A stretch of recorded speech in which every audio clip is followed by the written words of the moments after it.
que Sí. básicamente muchos de ellos hablan de lo mismo que está acá, ¿sí?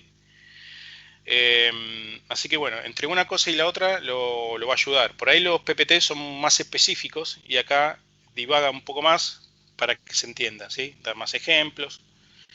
Pero bueno, la idea es esta. Y ya después, a partir del segundo parcial, eh, bueno, esto va a cambiar, ¿sí? No sé si lo vamos a llegar a ver, pero bueno, más que nada va a ser el Segundo. subneteo Ujú. del segundo. Pero bueno, eso ya es otra historia. Vamos a ver en esta primera instancia cómo no va.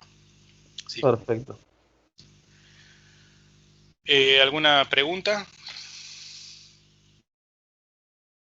No. Hasta Por mi ahora parte no. no. Perfecto, muy bien. Bueno, hoy vamos a comenzar viendo lo que es el protocolo de NAT, ¿sí? Comunicaciones con NAT y la necesidad, el por qué y cuántos tipos hay o lo más básico que se pueden llegar a utilizar, ¿sí? Después de esto vamos a ver una pequeña presentación de DHCP. Y después, si queda tiempo, vamos a hacer un repaso de lo que vimos la clase pasada con otro tipo de diapositivas, que hay un poco más de información, pero básicamente es lo mismo que estuvimos viendo de la capa OSI, que ahí ya Luciano le va a explicar, ¿sí? Muy bien, cuando hablamos de NAT, ¿sí? Tenemos una necesidad que es de la traducción de una dirección IP que surge cuando las direcciones IP privadas internas de la red no pueden ser usadas fuera de la red internet, ¿sí? ¿Por qué? Porque estamos hablando de una IP privada, ¿sí? De una LAN hacia una comunicación de internet que es IP pública, otro tipo de IP. A fines prácticos, la traducción de direcciones permite, por lo general, que la máquina de una red privada se comunique de manera transparente con destinos en una red externa y viceversa, ¿sí? ¿Cómo nació esto? Bueno, primero por la escasez de direcciones de IP reales que son las públicas, ¿sí? No hay para todo el mundo. Imagínense que por cada hogar tenga una IP pública y por cada usuario conectado a ese hogar también tenga IP pública, ¿sí? No abarcaría en el mundo, no habría número de IP que alcanzaría, ¿sí? Para que se comunicaran hacia Internet.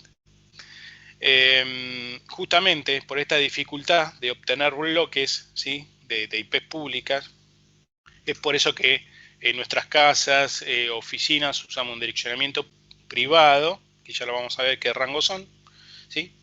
Para después conectar hacia un router que nos salga por internet, ¿sí? Bajo esta necesidad, se tuvieron que abrir organizaciones regionales, ¿sí? Como la NIC Argentina, ¿sí? Network Information Center Argentina, que es una oficina dependiente de la Secretaría Legal y Técnica de la Presidencia de la Nación, bajo la órbita de la Dirección Nacional de Registros de Dominio de Internet, que son los responsables de administrar los dominios a nivel superior, el .ar, ¿sí? Además de un registro de nombre de dominio de Internet de las personas físicas y jurídicas. Ustedes pueden comprar un dominio, ¿sí? Y registrarlo y utilizarlo, después publicarlos en la web. ¿Sí? Hubo un caso muy reciente, no sé si lo vieron, de google.com.ar, de que en un momento, por un error aparentemente de esta NIC, ¿sí? Se desvinculó con Google y estaba disponible para quien lo quiera comprar. Bueno, lo compró un adolescente argentino que fue noticias y por un par de horas, bueno, no anduvo google.com.ar. Después, bueno, salieron a decir que hubo un error en la registración del dominio, que no estaba vencido, ¿sí? Eso se renueva por lo general.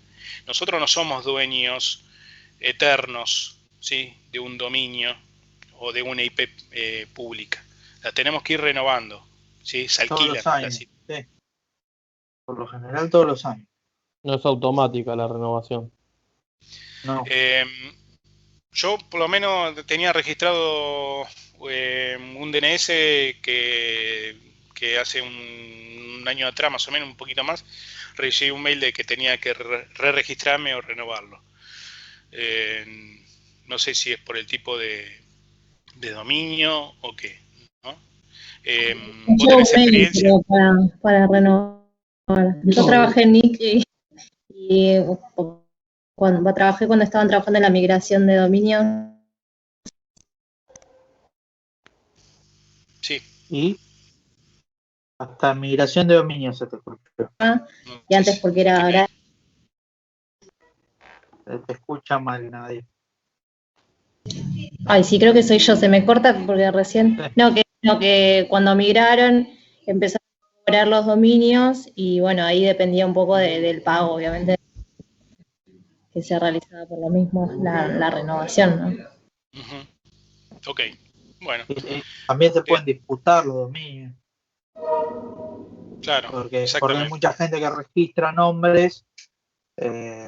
Por ejemplo, yo tengo un negocio, se llama Luciano Pinturería, y si alguien lo registra, yo tengo la posibilidad de disputarlo y dar mis pruebas de decir, mi negocio se llama así y denme en el dominio.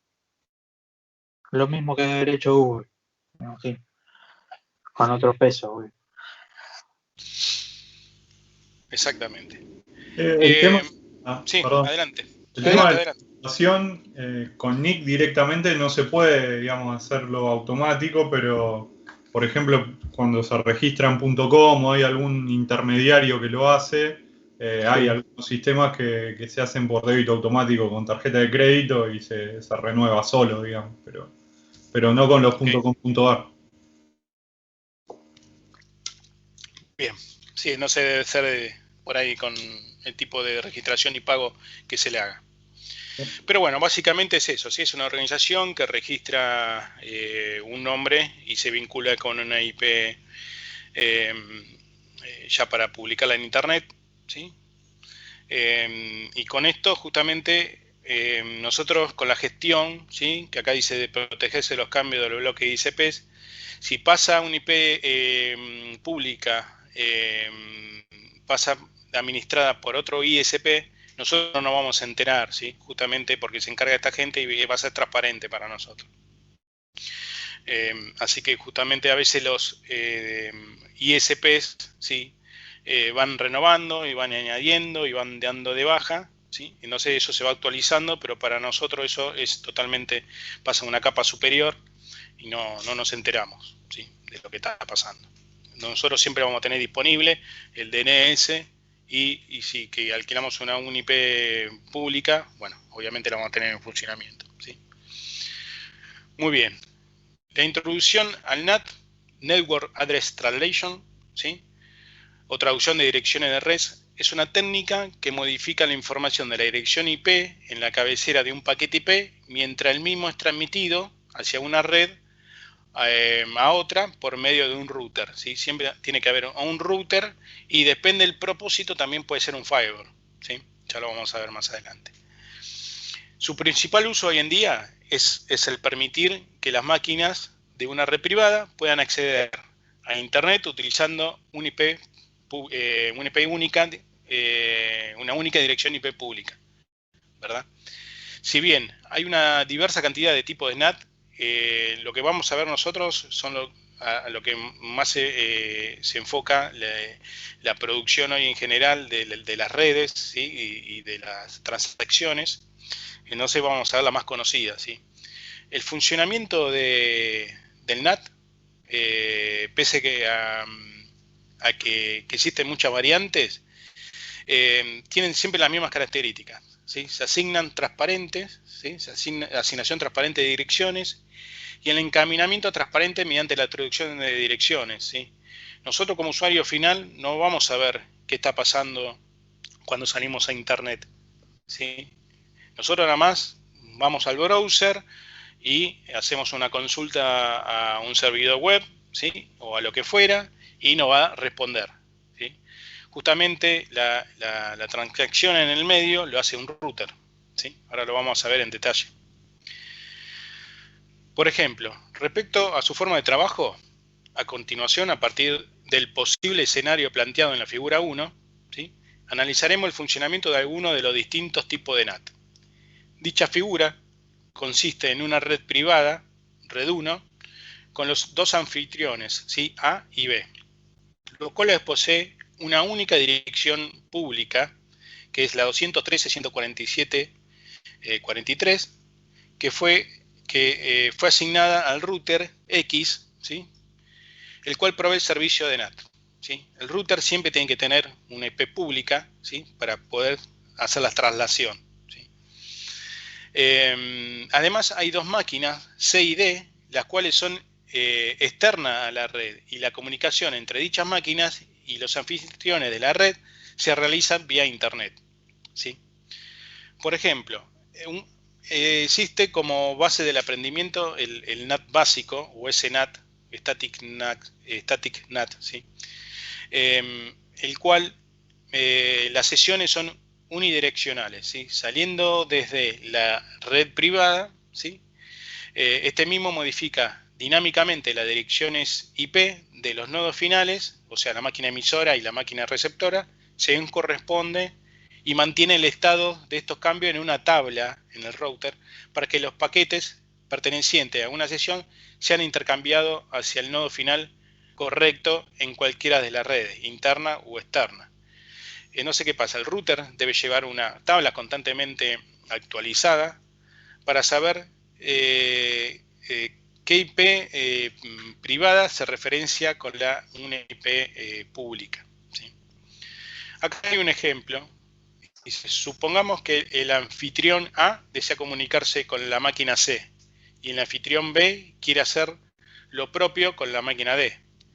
Cuando el router X reciba el paquete proveniente de A o de B, deberá cambiar en el mismo la dirección privada del campo de dirección del emisor por la dirección pública asignada a la red y guardar el registro de dicha modificación.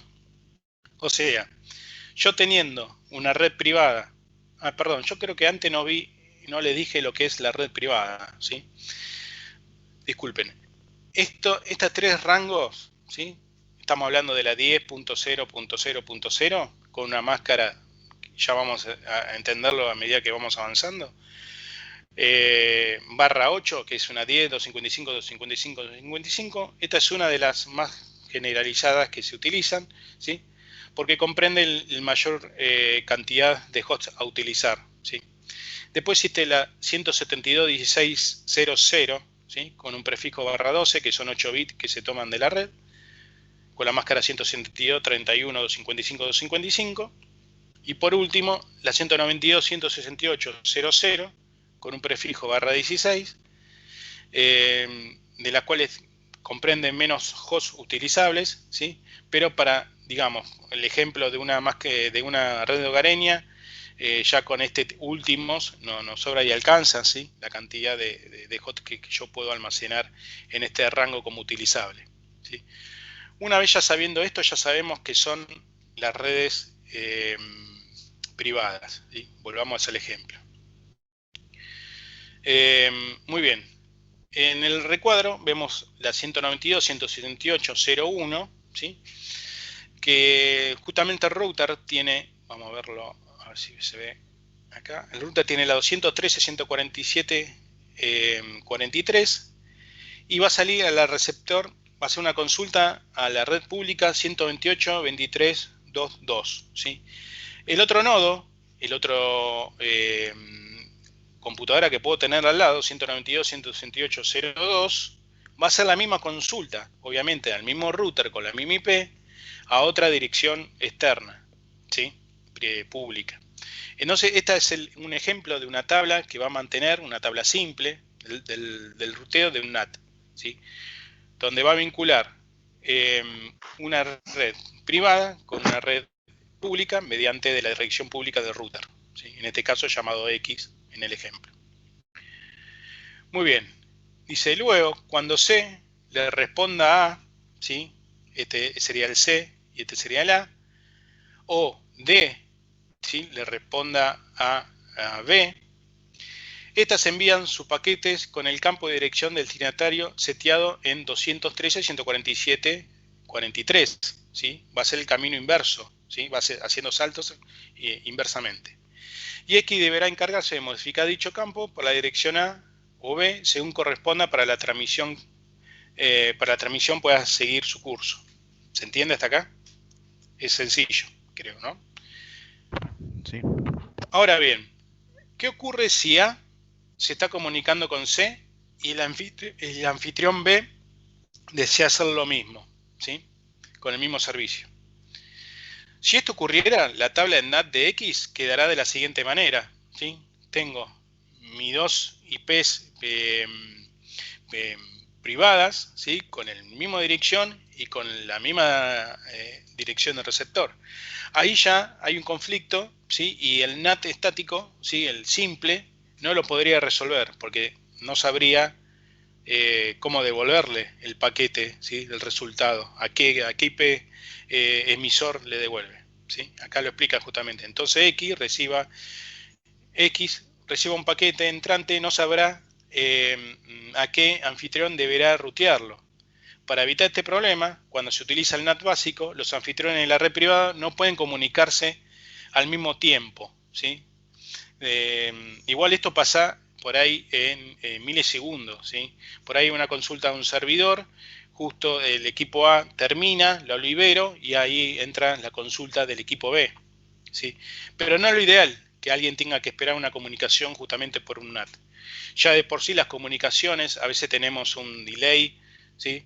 Por el enlace mismo, por un router que esté fallando, porque algo de internet en la nube, hay algún problema de sincronización, ¿sí? Entonces, sumarle un problema de NAT, de sincronismo, sería agregarle un problema más a todas las comunicaciones, ¿sí? Entonces, por eso existen otro tipo de NAT, ¿sí? Y la vamos a explicar acá y en realidad ese tipo de NAT que más se utilizan son el NAT-T, que es el Network Address and Port Translation, ¿sí? Pero ahora vamos a entrar en detalle, donde se utilizan ports que se le suma a la IP, ¿sí? Muy bien, me quiero detener un poquito acá para que entiendan justamente cómo la generalidad del uso. Yo tengo un host con una IP 10.0.0.1, ¿sí? Que va por mi router con NAT 150.150.0.1, que sale a internet, ¿sí? Y el destino al server que yo me quiero comunicar tiene una 200.110.1, obviamente pública, ¿sí? Muy bien, entonces para diagramar un poquito la traslación que hace, nos fijamos acá en estos cuadros y vamos a poner un source IP address, ¿sí? O sea, el inicio, ¿sí? Del IP. ¿Quién hace la consulta? La 10.0.0.1, ¿sí? ¿A dónde va el destino? A la 200.110.1, que es el server, ¿sí? Muy bien. Pasa por el router, ¿sí? La 150.150.0.1 y la envía al destinatario, que es la 200.110.1, ¿sí? Ese va a ser el proceso de paquetes, ¿sí? Hacia la comunicación en vía destinatario. ¿Ok? Hasta acá estamos bien. Una vez que ahora el server necesita enviarle, ¿sí? La notificación o la query que haya resuelto al originario, ¿sí? A la 10.0.0.1. Entonces acá en el source IP que tenemos, justamente, obviamente la IP del servidor, 200.110.1, ¿sí? Que le va a enviar al router del cual provino la 150.150.0.1, ¿sí? Y acá es donde se produce la traslación, ¿sí? Y necesita justamente que le llegue a la 10.0.0.1, que se va a ser el destinatario ahora, como mensaje de quién se lo envía, la 200.110.1, ¿sí? Justamente este es el proceso que hace el envío de NAT hacia un extremo y la devolución del mensaje del otro. ¿Se entendió hasta acá? Creo que es sencillo, es claro el ejemplo. Muy bien. Cuando pasamos ya al NAT-T, ¿sí? Esto extiende la noción de la traducción del NAT básico un paso más allá dado también que traduce la identificación de transporte por número de TCP, UDP, ¿sí? En este caso vamos a dar un ejemplo.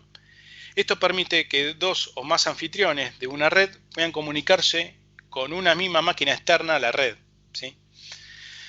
En otras palabras, se pueden tener múltiples conexiones con máquinas externas a la red, ¿sí? Que básicamente es el uso diario que le damos nosotros, ¿sí? Nuevamente, supongamos que tanto el anfitrión A como el anfitrión B desean comunicarse con la máquina C, ¿sí? Cuando el router X reciba un paquete proveniente de A o de B, deberá cambiar en el mismo la dirección privada del campo de dirección del emisor por la dirección pública asignada a la red y guardar registro de dicha modificación junto con un número de puerto a utilizar en la transmisión o en la traslación, ¿sí? No necesariamente será el mismo puerto a utilizar, ¿sí? Fíjense, por ejemplo, yo en mi 192.168.0.1 va a originar la transmisión con un puerto, ¿sí? El 1333 en este caso, hacia la IP de NAT, la router 213.147.43, ¿sí? En este caso puede coincidir o no, como vemos en el ejemplo, 1333, y lo lleva a un destino 128.23.2280, ¿sí? Va a ser una consulta a un servidor HTTP. Y tengo un host también emisor 192.168.0.2 con un puerto 1555, donde aquí ya se diferencia con el otro, ¿sí? Con el 1333, hacia la red del router que hace el NAT, ¿sí? Fíjense que también acá le asigna un número 1000, acá es donde dice que no necesariamente tienen que coincidir, y también le va a hacer una consulta al servidor destino al puerto 80, ¿sí? De esta forma, ¿qué va a pasar? Va a discriminar, ¿sí? el destino cuando quiera mandar el mensaje hacia el emisor, ¿sí? Va a saber a quién se lo va a poder dar justamente porque va a rastrear, va a enlazar con el número de puerto, ¿sí? Acá lo explica, ¿sí? Un poquito mejor. Profe, sí. ¿el puerto de destino también varía o es fijo? En este caso siempre va a ser el 80, ¿sí? Vos cuando te haces una consulta, por ejemplo, a google.com.ar, ya que estamos hablando de Google, vos te vas a referir siempre a un puerto 80, que es el HTTP. Sí. ¿Sí? En este caso es el ejemplo 80, ¿sí? Puede ir al 443, a un FTP, un puerto 21, a un SSH, si lo tenés nateado para uso remoto. El puerto puede variar, este es un ejemplo, ¿sí? Pero siempre el emisor en este caso va a ser el 80, ¿sí? Después internamente los miembros que tenga el host google.com.ar, atrás puede haber miles de servidores obviamente atendiéndote, ¿sí? Que ese puerto 80 después lo va a traducir a otro puerto interno del destino, ¿sí? Para saber qué miembro va a resolver la consulta. Pero eso ya nos estamos complicando un poquito más ahí, ¿sí? Pero bueno, este es el ejemplo del NAT-T, ¿sí? Después tenemos el DNAT, Destination NAT, ¿sí? O NAT inverso. Ofrece un servicio similar a NAT, pero al revés. Es decir, que permite que una máquina externa a la red inicie una transmisión hacia un anfitrión de la red, ¿sí? A una red. Siempre cuando hablamos de anfitrión estamos hablando de red privada, ¿sí? Para permitir estas conexiones desde el exterior a la red, que hay que añadir una entrada fija en la tabla de NAT, la cual indicará que todo el tráfico, ¿sí? Acá lo ponemos con asterisco, que llega al router dirigido a un determinado puerto, ¿sí? El 80, sea dirigido a un anfitrión particular, por ejemplo, al 192.168.0.80, ¿sí? Y esto más o menos es casi similar al ejemplo que vimos recién, ¿sí? Yo haciendo la consulta de internet, supongamos que este sea google.com.ar y yo le aplico obviamente al HTTP, al puerto 80, a mí me puede resolver este miembro como otros que están en la red privada dentro de Google, ¿sí? Es justamente uno de los ejemplos más funcionales con el DNAT, ¿sí? También se utiliza dentro de una DMZ, ¿sí? ¿Recuerdan lo que era la DMZ? Que era una red intermedia de seguridad entre la red privada y la red pública, ¿sí? Que hace justamente aplican filtro, AccelDis y deniegos y aceptaciones, ¿sí? Y acá, bueno, explica, supongamos que queremos que todo bueno, ya lo habíamos dicho, ¿no? Que todo el tráfico llegue dirigido a un puerto 80, sea derivado de la anfitrión B, dado que brinda servicio de servidor web, ¿sí? Es el ejemplo que vimos de Google. Entonces vamos a ver esta tabla. Muy bien. Como referencia, para verlo de forma gráfico, añadí estas gráficas, ¿sí? Por ejemplo, de cómo va el tráfico de derecha a izquierda, ¿sí? De una 192.168.0.1, en este caso pasa por un router en firewall y se comunica a internet, ¿sí? Viceversa, el DNAT se va a comunicar un IP 200.0.0.1 a la red privada 192.168.0.1. Y aquí tenemos, por ejemplo, un ejemplo de una red hogareña donde tengo varias computadoras conectadas, ¿sí? Dentro del rango 10.00/24. Estoy escuchando un ruido, no sé si lo pueden mutear.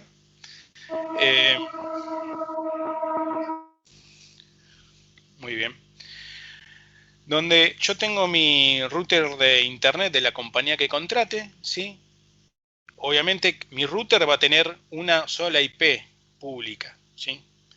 De los cuales yo todas las conexiones que tenga del lado interno del router que me dan, va a salir por esa IP pública que tenga el proveedor hacia la nube de internet, ¿sí? O sea que el router que nosotros nos dan está haciendo un NAT, ¿sí? No sabemos qué tipo de NAT, está haciendo un NAT, ¿sí? Para nosotros es invisible. Lo que sí tenemos que entender que las IP privadas nuestras, de nuestras máquinas, como estamos conectados ahora, están saliendo por un router que está haciendo una traslación hacia una IP pública. Y ahí justamente se logra la comunicación, ¿sí? Eso es toda la magia del NAT, ¿sí? Esto puede ser llevado por lo general por el router, ¿sí? Y si es un web server, por lo general ya ahí se aplica firewall, ¿sí? Donde atrae balanceadores. Y bueno, justamente ahí se aplican el DNAT, ¿sí? Sí, no sé si alguien quiere preguntar algo. O sea, Guillermo, déjame agregar algo. O sea, Sí. la 10.002 y la 10.0099 para Internet, la IP que van a ver es 88.66.88.66. Exactamente. Y así con todas las direcciones IP privadas van a salir todos por la misma. Exactamente, exactamente. Internamente va a haber una tabla con muchos puertos, ¿sí? Como vimos aquí, ¿sí? Donde se va a ver la traslación, ¿sí? Pero para eso ya el router lo tiene que permitir visualizarnos, ¿sí? Por lo general, no sé, Cablevisión, Telecentro o Telefónica, ellos les ponen una clave y la administran ellos, ¿sí? Nosotros por lo general no podemos acceder al router y investigar qué pasa, ¿sí? A ver qué IP nos asigna, de qué rango, cómo hacen los nateos, ¿sí? Por lo general no tenemos el usuario y la contraseña para acceder al router y ver qué está pasando, ¿sí? Por una cuestión de seguridad de ellos mismos. Y para que nosotros no pongamos mano, desconfiguremos algo y después llamemos al servicio diciendo no me anda internet, ¿sí? Pero bueno, entonces por una cuestión de seguridad también, siempre. Y también por lo general las redes privadas vienen 192, 168.0.1. Está el caso que a veces varía en el número anterior, a veces vienen 192, 168.1.1 y ahí es cuando hay que cambiar las configuraciones. Pero por lo general viene .0.1. Exacto. Igual si llaman a Telefónica te da el usuario y la contraseña. Y Telecentro Mirá, también te lo deja en el modem, te lo deja pegado. Ah, mira, para poder entrar. Mira, yo tengo Igual no te dejan Cablevisión. entrar la parte de NAT y todo eso, eso se encargan ellos, entiendo. Como decís vos, profe, por tema de Debería. seguridad. Podés Sí, saber sí. qué Sí, es PC está limitado conectada, igual, la es configuración limitado. del modem de Telecentro es limitada.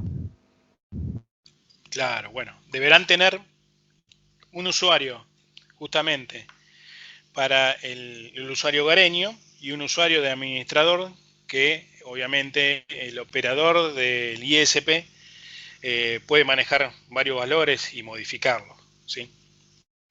De aseguro no van a tener full access sus usuarios para tocar, muy raro que tengan sí, esos permisos para tocar el router. No, para tener full acceso lo que hay que hacer es agregar otro router de nuestra cuenta y manejarlo desde ahí. Claro, bueno. Un tiempo un repetidor, digamos. Claro, bueno, sí, a veces también se complica el tema del DHCP, cuando si lo querés cambiar o si vos tenés un DHCP interno. Entonces ahí juega un poco también la administración del router del proveedor, ¿no? Con Telecentro sí. Es muy jodido. Exacto. Bueno, cada proveedor tiene su administración de red, ¿sí? Vaya a saber uno por qué varían de un ICP a otro, pero bueno, la arquitectura de red que tengan montado hacia el cliente puede variar, ¿sí? Hasta aquí estamos bien. Florencia Martínez tiene una consulta. No sé si lo querés consultar por acá.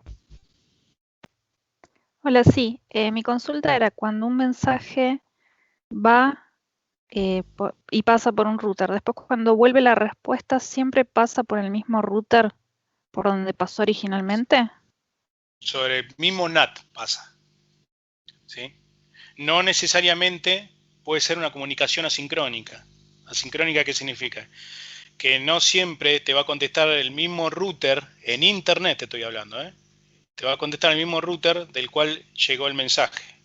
Por lo general, por una cuestión de buena administración, debería ser sincrónico, pero no siempre es así. ¿Cuándo se pasa que es asincrónico?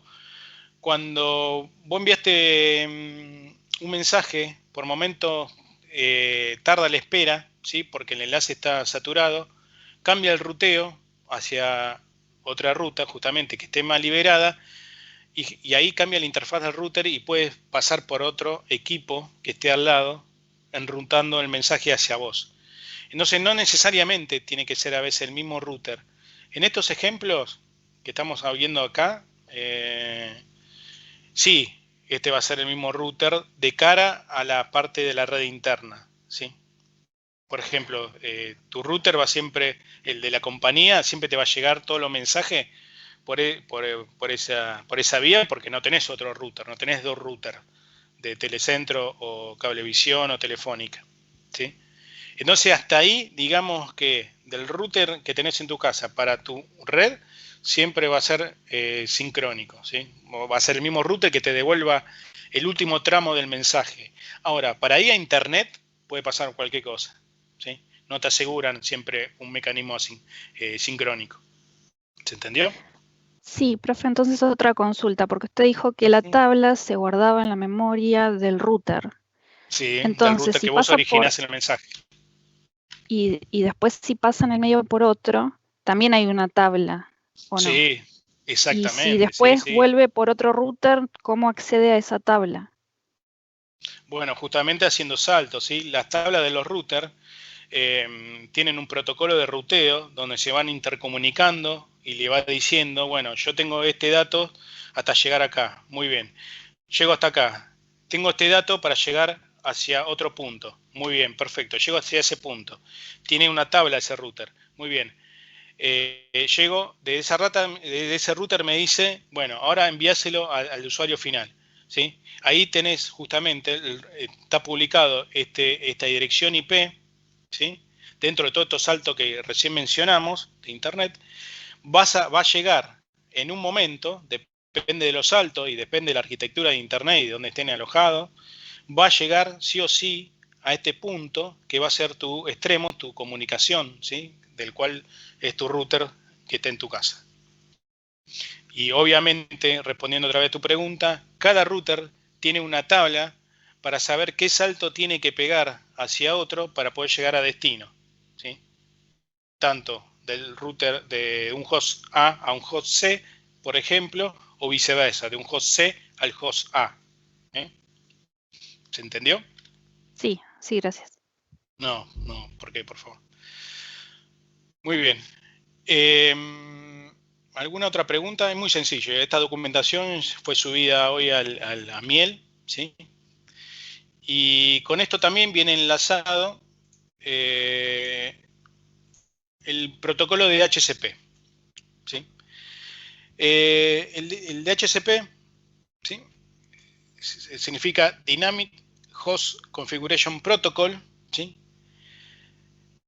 Es un protocolo de red que permite a los clientes de una red IP obtener sus parámetros de configuración automáticamente, ¿sí? Es muy raro, por ejemplo, que ustedes utilicen, a no ser por un caso muy puntual, configurar una IP manual en una máquina, ¿sí? Por lo general, hoy en día ya todo es por DHCP, ¿sí? De la cual se trata de un protocolo de tipo cliente-servidor, en el que generalmente un servidor posee una lista de servidores IP dinámicas y la va asignando a los clientes conforme estas van quedando libres, ¿sí? Depende cómo van quedando libres. O sea, yo tengo un rango, por ejemplo, no sé, de 16 IP, 10.10.01 a la punto 14 o la 16, ¿sí? Y yo voy colocando máquinas, enchufando la red y se me va asignando de esa tabla automáticamente a medida que queden liberadas al dispositivo que yo conecte a la red, ¿sí? Este DHCP guarda datos como quién tiene la posesión del IP, cuánto tiempo lo ha tenido y a quién se le ha asignado, ¿sí? Por medio de la MAC address, ¿sí? La MAC address de la computadora va a decir, bueno, esta MAC address tiene esta IP, perfecto. Se apagó durante 12 horas, bueno, libero ese IP, eso puede ser parametrizable, ¿sí? Dependiendo de dónde tenga yo el DHCP configurado. Y le puedo decir que a la hora me libere de no tener conexión un IP, me la libere para que la pueda usar otro, ¿sí? Por lo general, como son IPs públicas de la DHCP, no vamos a tener problema de empezar a liberar. Pero si es una compañía muy grande y depende del direccionamiento que yo utilice en el sector particular, puede ser que estos conflictos pasen, ¿sí? Entonces yo tengo que optimizar el tiempo de uso del IP mientras esté viva la IP de la máquina, esté encendida, yo esa la voy a reservar, ¿sí? Y voy a tratar de asignarle otra. Si no tengo otra de la red donde yo me quiero conectar, bueno, automáticamente se recibe un mensaje, ¿sí? del protocolo de DHCP diciendo ya no hay IP disponibles, ¿sí? O no se puede conectar a la red, ¿sí? Como datos de configuración de este protocolo, utiliza el puerto 67 UDP en el servidor y el puerto 68 UDP en el cliente, ¿sí? Dentro de la capa del modelo OSI, ¿sí?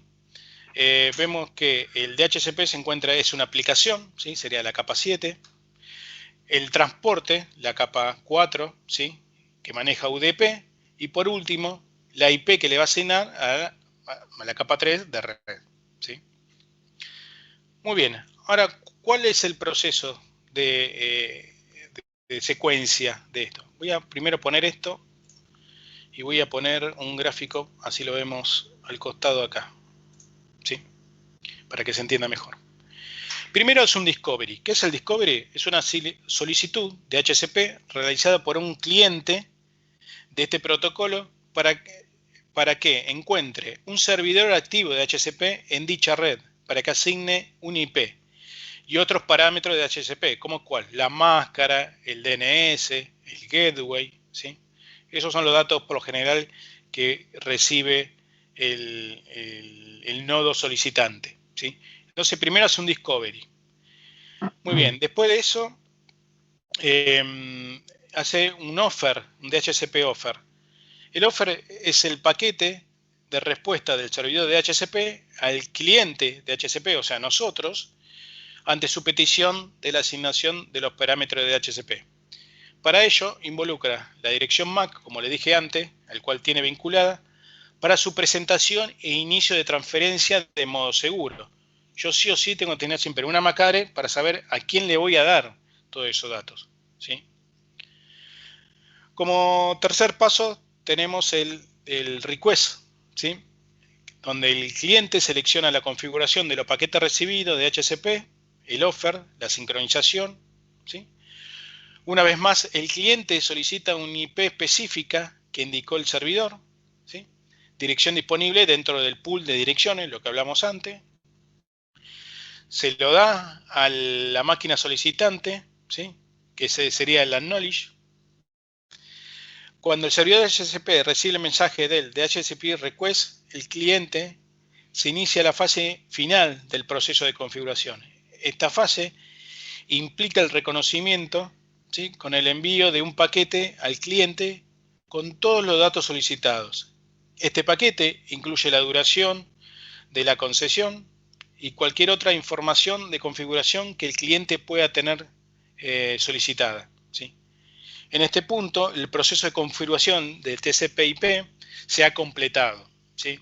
El servidor reconoce la solicitud y envía el acuse de recibo al cliente, ¿sí? Le dice, bueno, toma, este paquete de datos es tuyo, el cual vas a tener este IP, una 10.10.0.1, con tal máscara, ¿sí? Con tal DNS, y vos ya a partir de ahí, con el gateway, vas a poder empezar a comunicarte dentro de la LAN, y si está configurado, obviamente, tenés acceso a Internet hacia la red pública, ¿sí? ¿Se entendió? Es muy sencillo el procedimiento. Pero una cosa lleva a la otra, ¿sí? Pues nosotros cuando conectamos nuestras PCs en la oficina, no necesariamente tenemos que tener un IP manual. Ya hoy en día, ya les digo, por experiencia ya no se utiliza más. Inclusive da conflicto. Ahora, salvo que tengas un servidor. Exactamente, por casos muy particulares.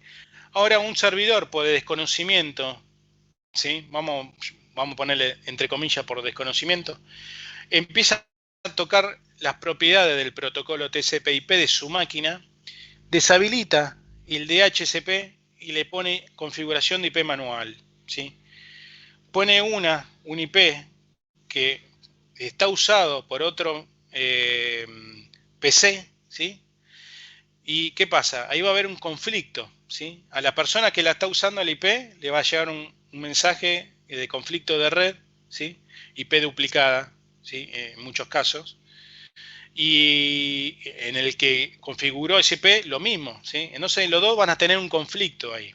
El administrador de red va a tener que intervenir. Va a tener que saber en un momento en el DHCP o en el cliente va a haber un log que va a decir esta MAC address se está conectando a este IP y esta otra MAC address distinta también está solicitando este IP, ¿sí? Entonces, ¿qué pasa? Ahí va a tener que decir, bueno, a ver, este usuario hace 2 horas que está conectado ya con este IP y este usuario hace unos segundos que hizo comunicarse. Efectivamente, ya cae maduro quién es el que está tocando su configuración en el TCP/IP de forma manual y que está invadiendo otro IP y que está queriendo utilizar otro IP, ¿sí? Ahora, como ciudad, como política de un administrador, para los usuarios se le tiene que deshabilitar esa opción de poder tocar el protocolo TCP/IP, ¿sí? Para que no pase esto justamente. Multiplicado por muchos usuarios, imagínense qué problema puede dar en la red. Montones, ¿sí? Entonces se baja una política de seguridad cuando uno se loguea de que deshabilita la parte de propiedad del TCP/IP para tocar la parte de configuración manual del IP. ¿Se entendió? Acá Es en muy el chat, sencillo. en el chat también decían que se puede configurar manual una impresora, por ejemplo, el IP de una impresora. Sí, Sí, eso también se suele hacer. sí, y queda En las reservada. redes. Y queda reservada ICP. ¿Qué pasa? Yo puedo configurar un rango de HCP, por ejemplo, de 16 direcciones. ¿Sí? De la 10.10.10.1 a las 10.10, 10.1, 16, por ejemplo. ¿Sí? Ahora, yo puedo poner la 10.10, 10.10 que sea para la impresora dentro de mi tabla de HCP. Esa IP queda reservada, no lo va a asignar. ¿Sí? Y la voy a configurar en la impresora como manual. Entonces el DHCP, ¿qué va a hacer? De ese rango de 16 direcciones va a quitar una la va a deshabilitar, ¿sí? Y va a ofrecer las otras. Claro, nunca más voy a buscar ahí. Exactamente, porque está Eso se reservado. llama martillar IP, se llama. Sí, tiene varios nombres. Tiene martillar IP, IP fija, después IP reservada, depende, digamos, el administrador lo puede bautizar de diferentes nombres, pero bueno, básicamente es que se reserva un IP para tal fin, ¿sí? Pero eso queda en conocimiento del administrador de red. No es que decir, uy, ¿qué pasa con esta 10.10.10? ¿De dónde es? Tiene que saber que esa se configuró localmente, ¿sí? Para una impresora. ¿Está claro? Eso básicamente es lo que hace el DHCP y para qué funciona, ¿sí? A la hora de querer empezar a transmitir en una red. ¿Sí? Perdón, ¿se documenta todo eso cuando, por ejemplo, si se cambia de personal? ¿Cómo se documenta eso? No. A ver, no se documenta porque como es dinámica, yo puedo La estar fija sí utilizando... se documenta. Una IP fija, por ejemplo, yo voy a la trabajar. IP fija sí, la IP fija sí. Depende si estás usando un Linux o un Windows, lo que sea. Si vos tenés un campo de comentario diciendo uso exclusivo de la impresora, este IP, cuando la reservas.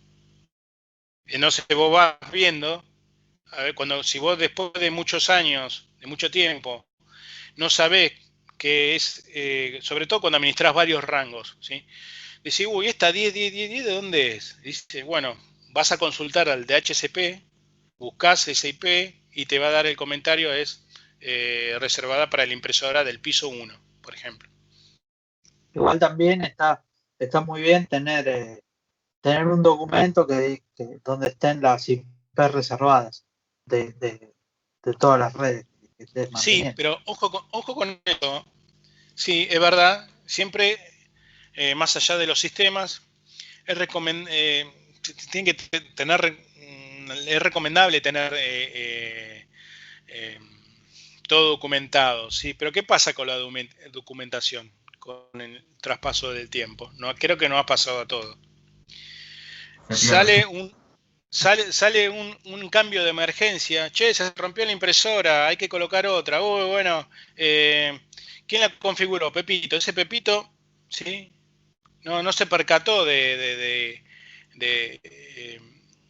entrar al documento que yo tengo manual, ¿sí? De redes y poner la dirección nueva, ¿sí? O actualizar ese documento. Y queda viejo. Entonces para vos la 10 siempre va a ser la impresora y resulta que después tiene otra la impresora. Entonces, ¿qué pasa? ¿Cuál es la idea? Si se va a documentar en forma manual, en un documento, en cualquiera, sea una planilla Excel, se tiene que tomar la constancia de actualizarlo. Si no, tiene que ya depender por ahí de un administrador de red, ¿sí? Si fuera, no sé, puede haber un operador que maneje la impresora y después un operador de red que no tenga nada que ver con el operador de base, ¿sí? Que manejen la impresora y necesiten estar vinculados para conectar esa información, para estar actualizada esa información. Entonces no es muy viable. Entonces, ¿qué pasa? A veces es preferible acceder a la configuración de la HCP para saber cómo está configurado, pero ese permiso lo tiene que trabajar justamente con seguridad en su equipo de red, ¿sí? Y por ahí no pasar a otro departamento de soporte técnico, ¿sí? Y si se lo pasa el privilegio para actualizar la documentación, se tiene que asegurar que se actualice, ¿sí? Si no, no sirve de nada. Una documentación desactualizada en una red es para problemas, ¿sí? Vos vas a tocar un IP de una impresora, la vas a dar de baja y por ahí es un servidor que la tiene ahora. O un usuario. Y vos le estás desconectando al usuario la conexión de internet o la conexión de lo que esté usando, ¿sí? Por ejemplo, una videollamada, se la cortás. No sé, una transacción, una subida de una aplicación en producción. O sea, hay mucho riesgo. Entonces se debe saber bien cuándo tocar y qué tocar. Sí, no sé si hay alguna otra pregunta. Muy bien.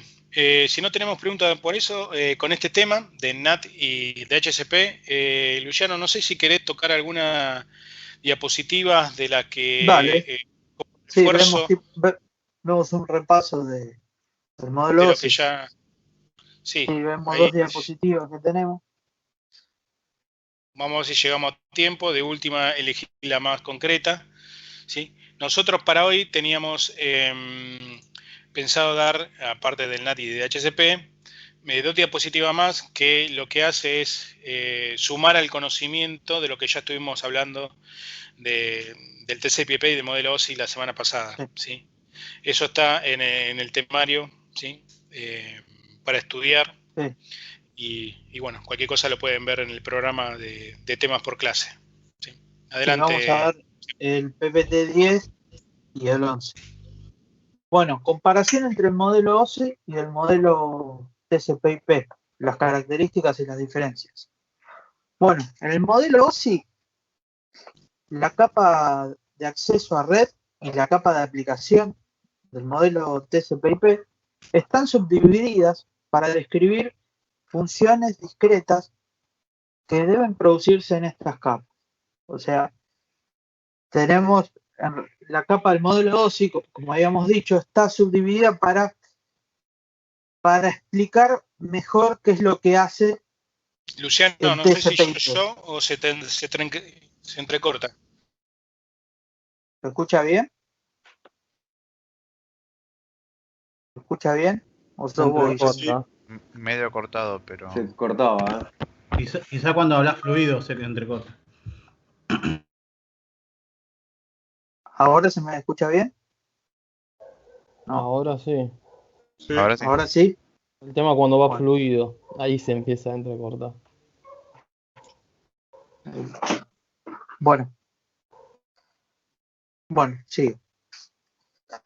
En la capa de acceso a la red, es la capa física, de la suite de protocolos TCP/IP. Suite de protocolos es un conjunto de protocolos que unidos trabajan para garantizar la transmisión en la red. No especifica cuáles protocolos utilizar cuando se transmite por un medio físico. Solo describe la entrega desde la capa de Internet a los protocolos de red física. La capa OSI 1 y 2 tratan los procedimientos necesarios para acceder a los medios y la manera física de enviar datos por la red, o sea, capa de enlace de datos y capa física. Bueno, las semejanzas claves entre los dos modelos de red se producen en la capa 3 y la capa 4 del modelo OSI. La capa 3 del modelo OSI, la capa de red, se usa para discutir y documentar todos los procesos que se producen en todas las redes de datos, para direccionar y enrutar mensajes a través de una Internet web.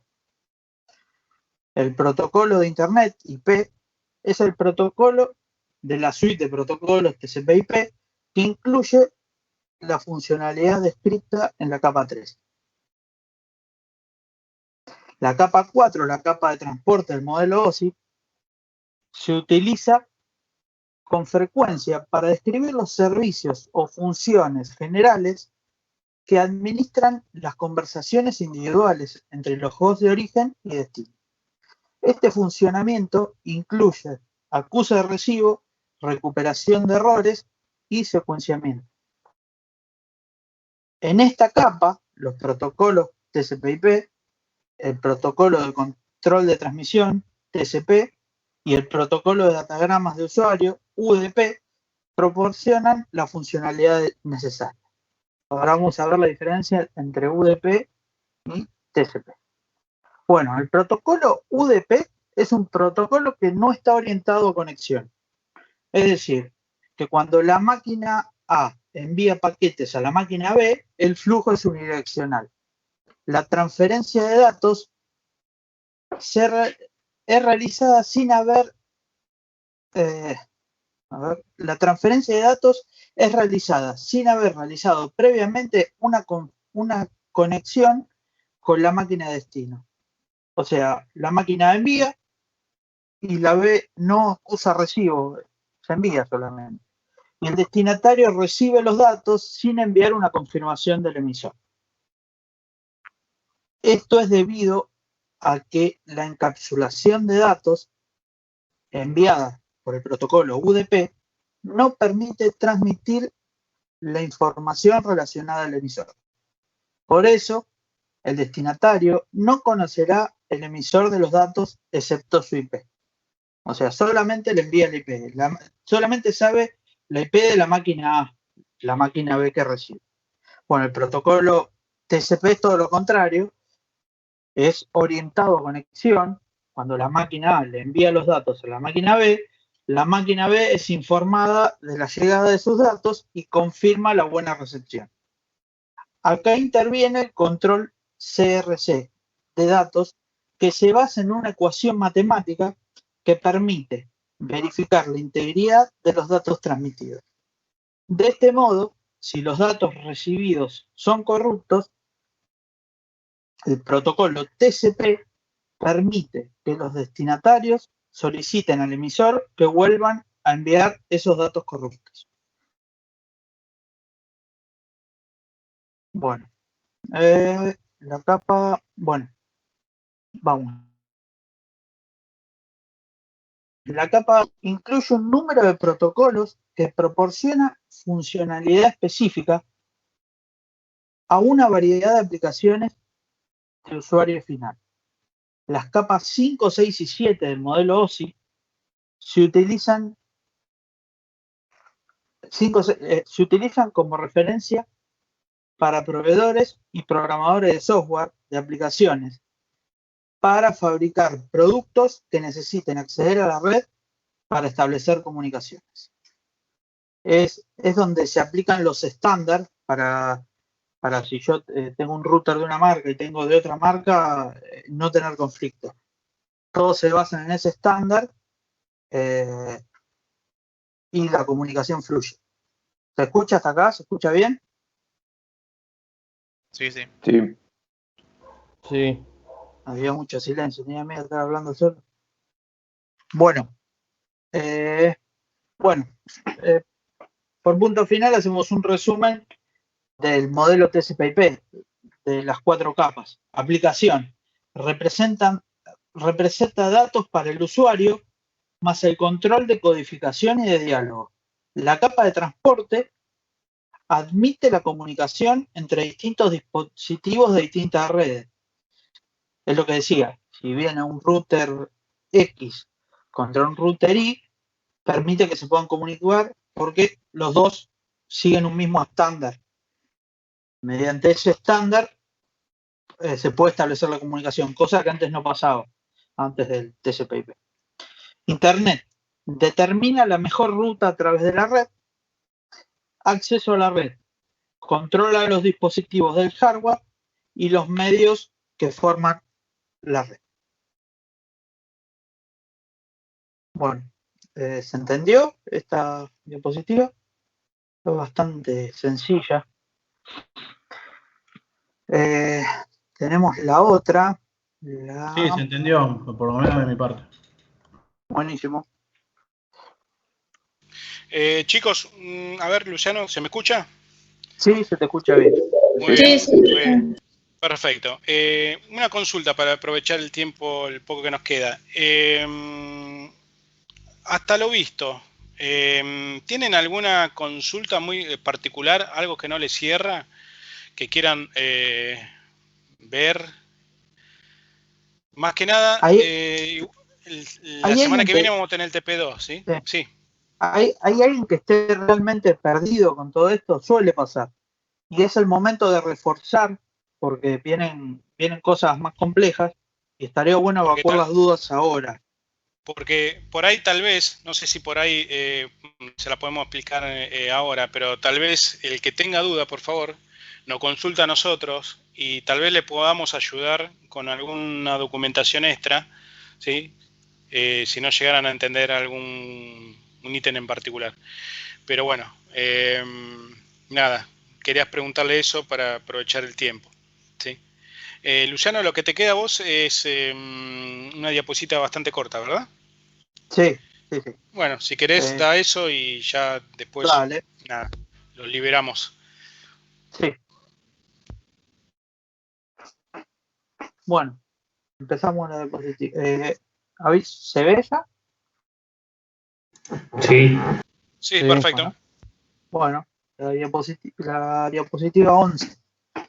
Bueno, capa de red del modelo OSI. Transporte de datos a través de Internet.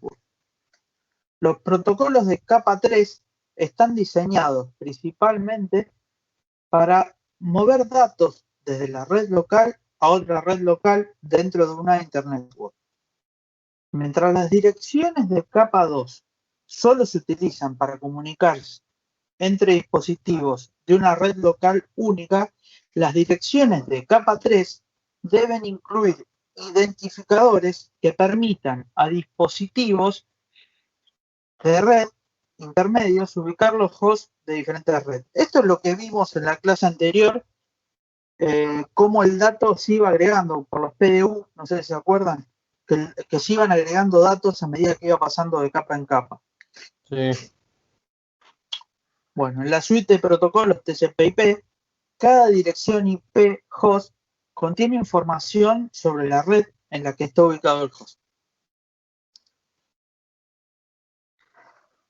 En los límites de cada red local, un dispositivo de red intermedio, por lo general un router, desencapsula la trama para leer la dirección host de destino contenida en el encabezado del paquete, la PDU de capa 3. Los routers utilizan la porción del identificador de red de esta dirección para determinar qué ruta utilizar para llegar al host de destino. Una vez que se determina la ruta, el router encapsula el paquete en una nueva trama y lo envía por su trayecto hacia el dispositivo final de destino.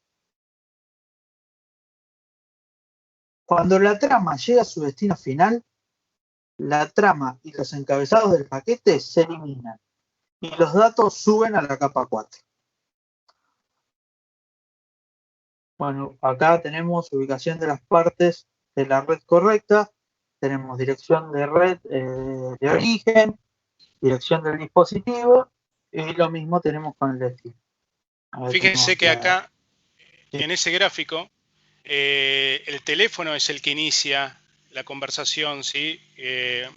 Y la comunicación. O sea, del lado, ¿sí? Derecho, la 209, 175, 202, 130, pasa por un router, ¿sí?